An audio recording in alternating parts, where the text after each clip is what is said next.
খাস কলকাতায় বাগবাজার থেকে উদ্ধার করা হলো রহস্যময় অগ্নিদগ্ধ দেহ।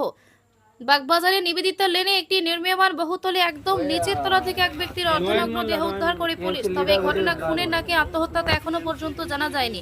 স্থানীয় শ্যামপুকুর থানার পুলিশ ইতিমধ্যে ওই ব্যক্তির মৃতদেহ উদ্ধার করে ময়না তদন্তের জন্য পাঠিয়েছে বলে পুলিশ সূত্রে খবর।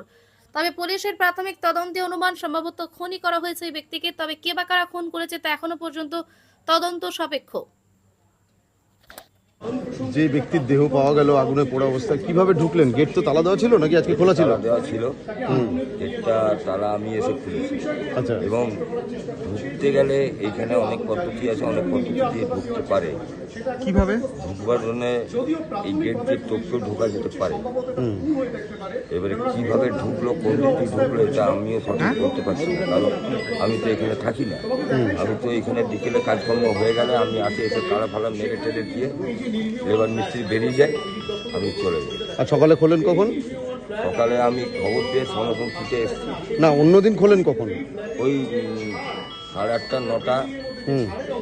গতকাল কখন ছিলেন আপনি? কতক্ষণ ছিলেন গতকাল? 8:30 9টা। গতকাল কতক্ষণ ছিলেন? রাত গতকাল ছিলেন এখানে? এসেছিলেন গতকাল? গতকাল আমি এসেছি। কটা পর্যন্ত ছিলেন? হ্যাঁ, কটা পর্যন্ত ছিলেন? আমি এখানে বিকেল 5টা অবধি। তখন কাউকে দেখেছিলেন? আনাগোনা বা ফ্ল্যাটে কেউ এসেছিল? সব কালকে কেউ কাজ করতে আসেও নি।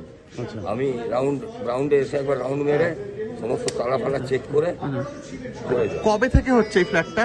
ফ্ল্যাটটা হচ্ছে 2022 থেকে। আচ্ছা, তো এখন এখানে কোন মিস্ত্রিরা আসে, মানে দেখে বুঝতে এখানে পারছেন? আমার কোনো পার্সোনাল মিস্ত্রি কাজ করে না। তাহলে এখানে ফ্ল্যাটের ওনার যারা, হ্যাঁ, তারা কাজ করতে, তারা নিজস্ব কাজ করায়।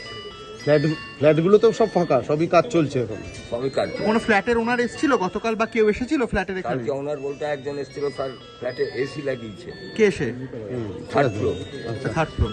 আচ্ছা, তাহলে কি মনে হচ্ছে কিভাবে এলো? এসি লাগাতে এসেছিল এবং সে এসি লাগানো হওয়ার পর সে চলে যায়।